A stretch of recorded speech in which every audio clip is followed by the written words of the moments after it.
Hi, welcome to the Microsoft ERP Beginners Tutorial Series. And this episode is going to be the continuation of your previous episode, where in the previous episode we did discuss about the purchase order default, some of the key fields within the purchase order defaults tab. So we are going to continue the purchase order defaults tab with some of the missing field that we missed to cover in the previous episode. So with that note, let's get started with this episode. So some of the fields we missed in the previous episode was the change management for the purchase order. So during the purchase process in Dynamics 365, we have a concept of a workflow. That is, in some cases, you want your purchase order to be reviewed by your supervisor, and finally your supervisor approves your purchase order, and only then you can go ahead and confirm your purchase order. So that's a workflow process that's available in Microsoft Dynamics 365. We will do a separate episode on the workflow later, but this is just an overview. So in order for that workflow to work, you need to turn on the workflow functionality within the procurement and sourcing parameter. So once you turn on the workflow in the procurement and sourcing parameter, all the vendors, whenever you do a purchase order, the purchase order will automatically trigger a workflow, and it will be assigned to your approver, or based on your workflow setup to a specific person, and then the person will approve it, and only then you will be able to go ahead and confirm your purchase order. So this change management setup is related to the workflow. So in order for us to first enable the workflow, you need to go into the procurement and sourcing module and get into the setup section, procurement and sourcing parameters, and under the general tab you will see there is a change management for purchase order. So this is the field which is going to enable the workflow for the entire vendors available in this system. That is, if I turn on this particular field, then if you use any vendor in the system will automatically, the purchase order will automatically enter into the workflow. But if I also turn on this field, it's called as allow override of setting per vendor, and if I turn on this particular field and save this form and go back to my vendor, and inside my vendor now, if I refresh my vendor, I will be able to override the setup now. So which means that I have an ability to maybe turn off my change management, that is the workflow, only for this vendor. So even though the change management is on at the global level for all the vendor, but since the allow override option is turned on, I have now an ability to turn off the change management specifically for my vendor. So if I use this vendor and create a purchase order, the purchase order will not enter into the workflow, because at the vendor level I have turned off the workflow setup. But I will tell you another scenario, the reverse scenario of this. Just in case if this is your test environment, and generally in the test environment there will be different users testing different scenarios, right? So it is most advisable that in a test environment, do not turn on the global parameter as on, because this might even affect the other testers, because it will force them to get into the workflow, but they may not need a workflow in their for testing their business process. So it's better that you turn off this parameter at the global level and only turn on this parameter to override. And if you want your vendor to follow the workflow, just turn on the workflow only for your test vendor. That way all other vendors will not be impacted, and only your specific test vendor will become enabled for the workflow. That way you will not impact the other users. Okay, so that's a small tip. And likewise, if you're going to also override of setup per purchase order, if you turn on this particular system, what happens is, if I create a purchase order and I realize that the purchase order has a workflow and I do not want the workflow for a specific purchase order for some reason, I will have an ability within a purchase order to override the workflow setup and turn off the workflow for a specific purchase order. But that can only happen if I enable this parameter within the change management. Okay, so for now I'm not going to turn on any of this setup. We will explore this further when we discuss about the workflow in a separate episode. And one more important field under the purchase order default that I missed to cover is the purchase calendar. So the purchase calendar is what is a calendar that's followed between the by the transportation company between the supplier and the ADC Motors. So the ADC Motors and supplier will agree upon a specific purchase calendar, and they will be operating only within that particular purchase calendar and only within that particular operating time. So they will be receiving the stock and doing the business transactions only based on the purchase calendar. Let's say that you are only working between Monday to Friday from 8 to 5, then you need to define your purchase calendar accordingly, and you are closed on Saturday and Sunday. So that needs to be defined properly in the purchase calendar. So let's have a look at the purchase calendar, and let's quickly tag. So for that you need to right click and view details, get into the purchase calendar. It's going to be my purchase calendar. So I'm just giving a short name. Purchase calendar, and in the purchase calendar just save this and get into the working times, and compose a working time. So I'm going to create my purchase calendar from the 1st of September until the 30th of September 2020. It's for 1 year. I'm also going to put a work template. So in order for me to create a new work template, I'm going to right click, view details, and get into my work template. So I'm going to create a new work template. Let me delete this and this. Create a new work template and say standard work template, and here is where we can define whether we are open on Monday or closed on Monday, or like whether we are open for pickup, or what is the day and which we will be working. So let me just define a day, a time, which is maybe from 8 a.m. to 17 I will be working. That is, my warehouse will be open for receiving the stock on Monday. Likewise, I need to also copy the day and pass it over to Tuesday, so that I don't need to key in everywhere.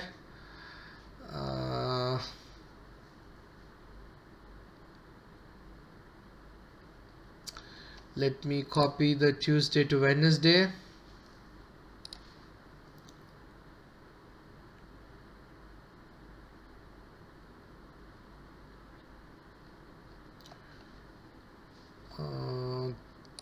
Thursday,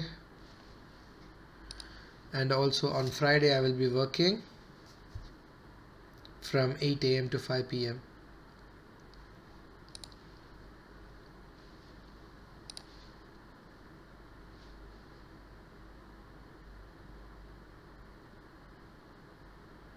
Okay, but on Saturday I'm closed, and on Sunday I'm closed as well, right? So that's just a template that will make our life a lot more easier. So I will define my working template, and I can assign my template over here. Let me quickly check if my template is saved properly or not. Sometimes it doesn't save. Let me go back to my template. Yeah, the template is saved. So let me go back now and just say OK. So the system will automatically generate my working days.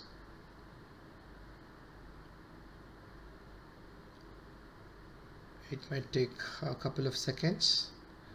So as you can see that it automatically generated my open days and my closed days, and open days, my closed days. I'm closed on Saturdays and Sundays and open on remaining days. And it also mentioned my my start time and end time and the efficiency and all those. So that's going to be my working calendar. So let me tag this working calendar against my vendor.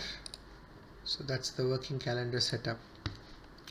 Save the vendor, and let's move to the next tab now.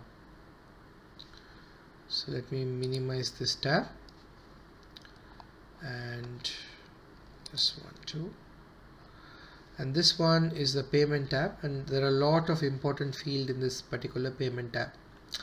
So let's first go one by one. So terms of payment. As I mentioned already before, this enterprise business is normally a B2B business. In a normal B2B scenario, we will not do much of a cash payment, or not a much of a cash customer. Mostly the supplier will sell the goods for credit, and in return we will do a payment based on the terms of payment. In a most popular terms of payment will be like a 30-day payment. That is, once we purchase a good from a vendor, we will receive an invoice, and as soon as the invoice issued, from the date of invoice issue, you might need to do the payment. That is, the payment due date will be 30 days from the date of issue, or in some cases 45 days from the date of issue, or in some cases we could even be a cash customer, who knows. So based on the terms of payment, your interaction with your vendor differs. So now let's try to create all these terms of payment in the system and assign one specific terms of payment to this vendor. So let's create all possible terms of payment that are available in the system. So for the terms of payment, right click the field, get into the view details, and it will navigate to the terms of payment section. And let's create our terms of payment. So let's do our first terms of payment as net 30 days. So which is net 30 days. So which means that 30 days from your invoice date. Okay. So net 30 days, which is from your invoice issue date. So for configuring this kind of a payment term, you need to choose the payment method as net, and it's going to be 30 days, right? So you just mention your 30 days over here, and just save it. So that becomes your net 30 days payment term. So let's create another payment term for 45 days. So net 45 day payment term. You can define your own code. Net 45 days payment term.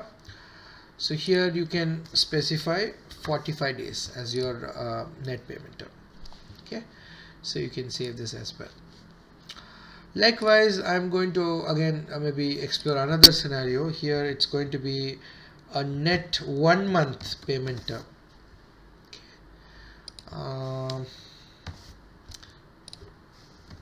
Net 1 month. So if it is a net 1 month payment term, then I will be paying within 1 month of the invoice issue date. For that, I need to put the payment method as net, and I can just change this to 1 month. Instead of days, I can use the month. You might get a question like, we already have 30 days, but why do we need a month? Are they both not same? Actually, 30 days and month are little different. The thing is, let's say that my invoice issue date is on the 1st of February, and my payment terms is 30 days payment term. So in such case, February have only 28 days, so my payment due date would be only by March 2nd, because 30 days, it will still follow 30 days due date, payment due date. Whereas in a case of a net 1 month, then it will only consider the month end. So if the February having a 28 days, then the 28th day, which is the end of your month, will be the payment due date. So there is a slight difference between the net 30 days and net 1 month. So likewise, let's also see another example where instead of a net, it's also possible for us to use the current month. So if you are using a current month, then the thing is, let's say today's date is September 4, 2021, and I received my invoice today. And let's say I'm using current month plus 10 days. So then what happens is, my invoice due date will be, let's say today's date is 4th of September. So it will be from the next month first, it will start calculating 10 days. So which means from the October 1st plus 10 days. So my due date would be the October 10th. So it will always consider the next month plus how much ever days that we have provided. So for example, if instead of a current month and I use a current quarter, and if I received my invoice on the first day of quarter 1, even if I receive on the first day of quarter 1, my invoice due date will only be the 10th day of quarter 2, because it's current quarter plus day 10. Likewise, if you choose the current year, then if you receive your invoice today, I will only be paying the next year 10th day of the next year. So that's the difference between the current year, day, month and the net. Okay, so but I'm not going to create anything based on the current payment method at the moment. So and the last payment method that I'm going to create is a cash on delivery, just in case I'm a cash customer and I'm not a credit customer. So I will be paying cash right away as soon as I buy a good. So in such cases you will mark it as COD. But if you just mark it as a COD, it's only for the information only. If you really want to make the payment term as a COD, then you need to change it to the COD over here, your a payment method, and save your form, and then the cash payment checkbox will be enabled. Okay, so you need to turn on this this checkbox to make it as a COD, cash customer. If you do not do that, then it is only for the informational purpose. It is not a true COD payment method. Okay, so in this case I'm going to make it as a COD, so I'm turning on the cash payment. As soon as you turn on this checkbox, your offset account, that is your cash account, that need to be tagged over here, will get enabled. Okay, so this is where you will mention your offset cash account in the system. So we already created a cash account in the episode number 2 or 3. So I'm going to tag that cash account over here. Normally the cash accounts are the asset account in the system, so I'm tagging an asset account in here, and that's going to be your offset account while processing the payment. And another example is whenever you are using the payment method as COD, then the system will automatically post a payment transaction or a cash payment transaction as soon as you post your invoice. So this process is automatically happens because the payment is made immediately. Whereas in another method, the payments are not made. The payment needs to be created manually in a form of a payment journal, and that needs to be posted before the due date, right? So the payment transactions will not post as soon as you post the invoice in another method. You need to create manually, but in the case of a COD method, there will be a payment transaction posted into the system while you are doing a invoice posting. To just give you a brief idea, or to give you a small intro to this particular process, let's say that you have your invoice booked. As soon as you book your invoice, what happens is your inventory account will get debited. Your inventory account is normally an asset account. Let's say your purchase order invoice is booked for $1,000. So the $1,000 will get debited to your inventory account because the asset is coming into your inventory, right? So, and moreover, the inventory is an asset account, so any increase in the inventory is debited. And likewise, the creditor account, which is your liability account, or we can also call it as AP account. So what happens here is that gets credited. So it's CR, and it's 4,000. So we know that the credit account is a liability account. The credit always increases with the credit account, liability account always increases with the credit. So we are receiving an inventory of worth $1,000 into an asset account, inventory account, which is getting debited. At the same time, we owe the customer, that is the vendor, sorry, not the customer, the vendor, with the $1,000. So that will get credited by $1,000. So that's what is a transaction normally happens during the invoice posting process. But if you use the payment method as a COD, an additional process happens and the payment also gets posted. So what happens at the payment side is um, let's say creditor or AP. So normally this particular creditor will increase your vendor balance. So the vendor balance at this stage is increased to 1000. So if you check the vendor balance, it will be 1000. So now what happens is during the payment, since I'm paying the cash, the vendor balance will now get debited, because any decrease in the liability will always decrease by credit, right? So sorry, will decrease by debit, right? So now there will be a debit transaction posted for the creditor. Yeah, that's for the $1000. So your vendor balance will now get nullified because of this particular transaction, because you are now paying the vendor, right? So now the vendor balance will get reversed. So your liability is decreasing. So any decrease in liability is always debited. Any increase in liability is always credited. So these are the debit and credit language. We discussed about it in a very detailed manner in our previous episode. So please do refer to our previous episode if you are new to my channel. So that is another transaction that happens is your cash account, that is your the offset account that you just tagged. So your cash account, your asset, that's basically your asset account. So what happens is it gets credited because you need to pay the vendor. So these will be the transactions that will be happening in a case of a COD, but only this will be happening while you post the invoice when your payment term is other than COD. So just for your quick reference. So that's about the concept of COD and your cash account. That's you tag here, which is your offset account. So now you can tag a payment method. In this case, I'm just going to put a net 30 days payment account, which means I will need to pay my dues within this 30 days period. And another concept which is again very important, which is the method of payment. We can do the payment to the vendor in multiple ways, like it could be through a check, or it could be through an electronic transfer, or it could be to any other ways or any other method, or even a cash. So you need to define all your possible method of payment in this particular section. So let's just create some method of payment in the system, because we do not have any data. So let's create some data. I will not go detail into the method of payment because they are all financial topics. They will be discussed in a separate series, and this series is dedicated for supply chain. So let's just have a quick overview.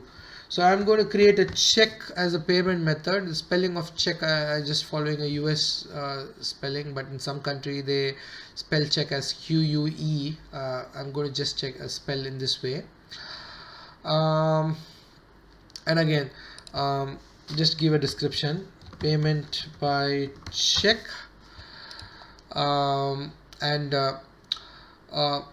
when you are doing a payment journal, you will choose the payment method as check, and then you post your payment journal. So as soon as you post your payment journal, the payment journal will get into a specific status. So what status your payment journal should go when you post your payment journal with the status of with the payment method of check is something which is defined over here. So let me say sent. So which means when you post your payment journal status will change to sent, because that's going to be the default status that I've tagged here in this particular field. Okay. And there are few other important setup when it comes to check, which would be the check formats. The check format differs from country to country, so it depends on which country you are. You need to select the relevant format. But before selecting the check format, the most important field is you need to select the payment type. So in this case it's going to be check, and then you save it, and then you come back to the setup over here which I mentioned earlier, and choose the format relevant to your country in which you want your check to be printed. Normally the check will be printed onto your screen or into a printer, but it requires a little bit of customization for your check to print in a proper alignment, in the proper format. So let me just choose this and save it, and close the screen. and you also need to choose the same format in here as your export format. So the remaining other things we will discuss in detail during our finance series. For now, this is just a high level overview of the setup for the check. Similarly, we will also do one more setup, which is for the electronic fund transfer method, electronic transfer. So just give EFT for time being its description. Again, you can change your payment status, and payment type needs to be keyed in as an electronic payment. And one more very important concept I want to touch on during the electronic payment is whenever you choose an electronic payment, you might need to also choose a default offset account in this section. That is the account where the payment will get credited from, and that will be paid to your vendor. So you need to choose a vendor account where your payment will be paid out of from. That's an offset account in your payment journal. So for that you need to in this case I'm going to give a bank account, and you can define a bank account number over here. Normally the bank accounts are created in the separate module called as a cash and bank management module, or you can even right click view details and get into the bank account. But let me get into the cash and bank management for time being. So the cash and bank management, under the bank accounts, you can create your bank account. Let's create a very simple bank account with a very basic setup. Routing number, I'm not going to fill anything. Mine is HSBC Bank. So the bank account number is going to be this, and the bank name is going to be the HSBC Limited. And I also need to choose a main account where whenever there is a transaction happening within this particular bank, even the GL books gets posted accordingly to the specific main account. So let's just choose a main account that we configured for as a bank account, which is our asset account again. So it's very important that the balance between this particular, always match with each other. That is your bank balance and your respective main account balance match each other, because there will be a posting also happening within the main account whenever there is a bank transaction happening.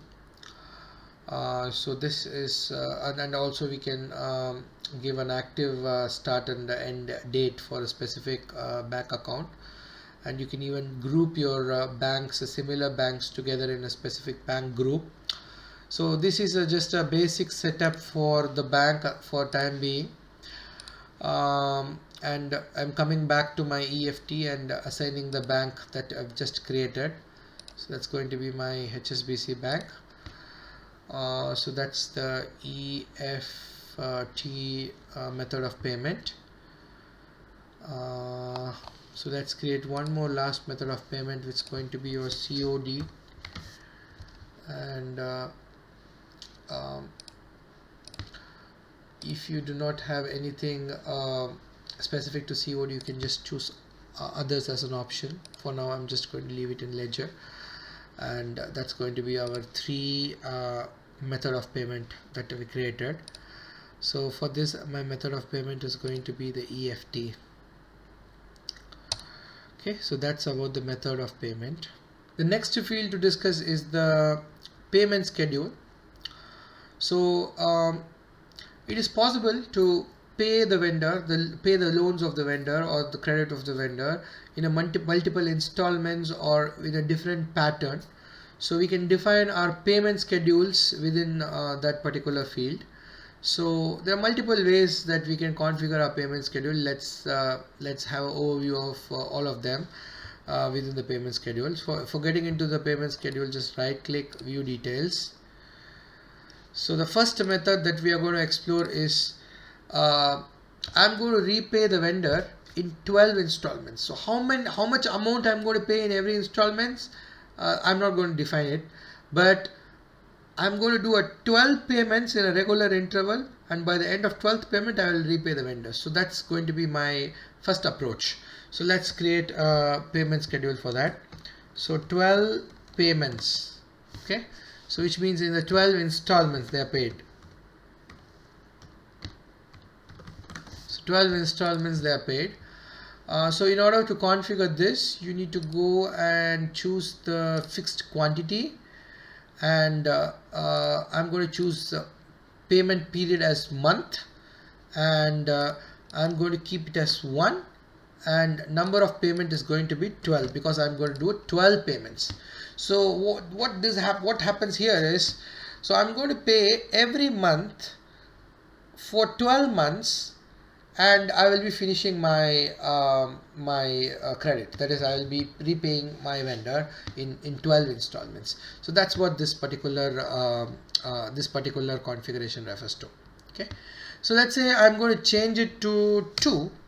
So then that means that every 2 months I will be paying 12 times, which means that I will take 24 years for me to finish my complete 12 payments. But if I just give 1 year, then I will be doing my payments on every month, and it will take 12 months for me to finish my 12 installments. So that's about the 12 payments or 12 installments. That is, if I choose the fixed quantity and month. Okay, so now let's see another method. So this is going to be 10K monthly. So that means that, let me copy the same and put it here. So which means that I'm going to pay around a fixed amount every month. Okay, so for how many months I'm not going to define, but I'm going to keep paying a constant amount every month until I finish my complete payment. Okay, so for that you need to choose the fixed amount. Okay, and you need to also choose the date and a month here, and amount in the currency, which is going to be like 10,000, and that's it. So which is again, you will be end up paying a fixed amount of 10K every month. For how many months is not defined anywhere, but you will finally end up paying, I mean you will be paying until you finish your payment. And even in the 12 months period, you also have an ability that you cannot define how much you pay per installment, right? So you'll only know you are going to pay for 12 times, but how much you don't know, but you can still define a maximum amount that you will be paying during your installment, and the minimum amount that you will be paying, that can be defined here. So just in case you try to pay anything above the maximum amount defined here, the system will give you a warning, right? So that's about the 10K and 12 payments payment method overview. And another method is custom method. So which means I will be choosing the specified field. So as soon as I choose this, everything else will gray out, but the purchase line will be enabled. So here I can define my payment intervals, okay, myself. So on the first payment interval, it's going to be, I'm going to pay 50% of whatever the amount I owe to the vendor. And in the second payment, I will be paying around 20%. In the third payment, I will be paying around 20%. The fourth payment, I will be paying the last 10%. So that's again another way that you can define, that is, you can customize it, and you can even specify the number format, I think.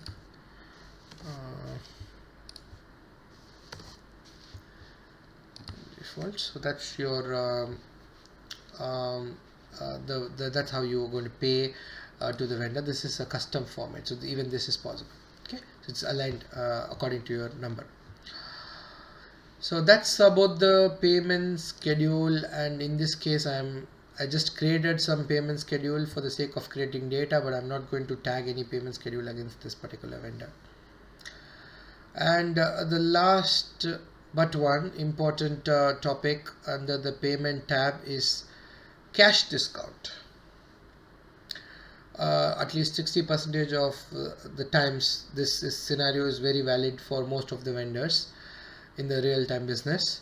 So in order to encourage the ADC motors in this example to pay faster to the vendor so that the vendor can have some cash movement and cash flow into their business, they will provide us with a little bit of discount when we are paying a bit early.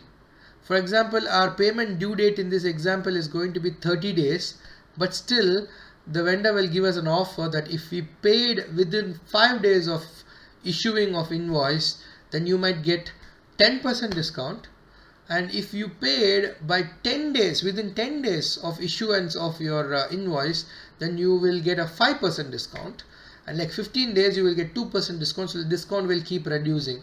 So in order to get a discount, it will encourage us to pay faster and get a discount, right? So that way even the vendor will get some cash.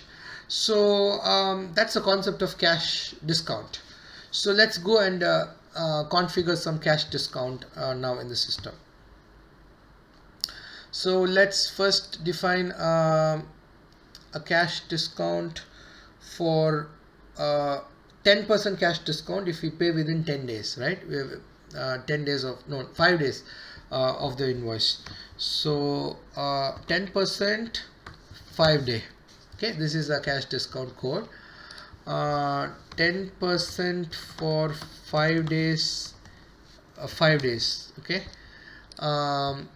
And net is I'm going to keep it as net, and I'm going to say number of days over here and my percentage discount over here. Okay, so that's configured. But I will not be able to save it because I need to fill the offset account over here. So this is for the account payable and this is for account receivable. That is, when I am transacting with the vendor is going to provide me with a 10% discount. So ultimately the discount is going to be the revenue for me because I am getting some profit from my supplier in the form of a discount. So you will be tagging a revenue account here for the purchase side. Similarly, for our customer we do the same, that is to encourage our customer to pay faster to us. On the sales side, we will also offer some cash discount to the customer if they pay faster. Let's say the customer paid within 5 days, so we need to give an additional 5% discount. So that is going to be our expense, so we need to tag an expense account over here. Okay, so I do not have an account at the moment, so let's just quickly create an account and tag it here so that system will let us save this.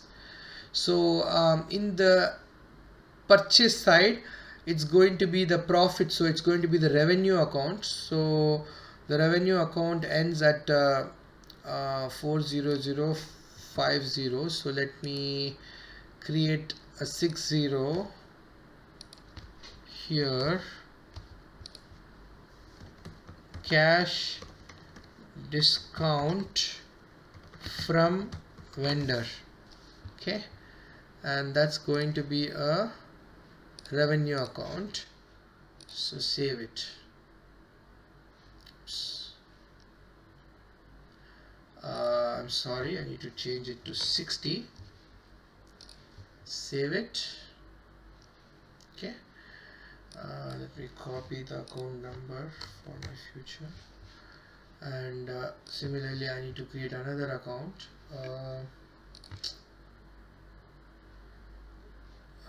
Let me go to account again. In this case, for the sales side, it's going to be expense. So for the expense, it ends with 60. So let's create an account starting with 70.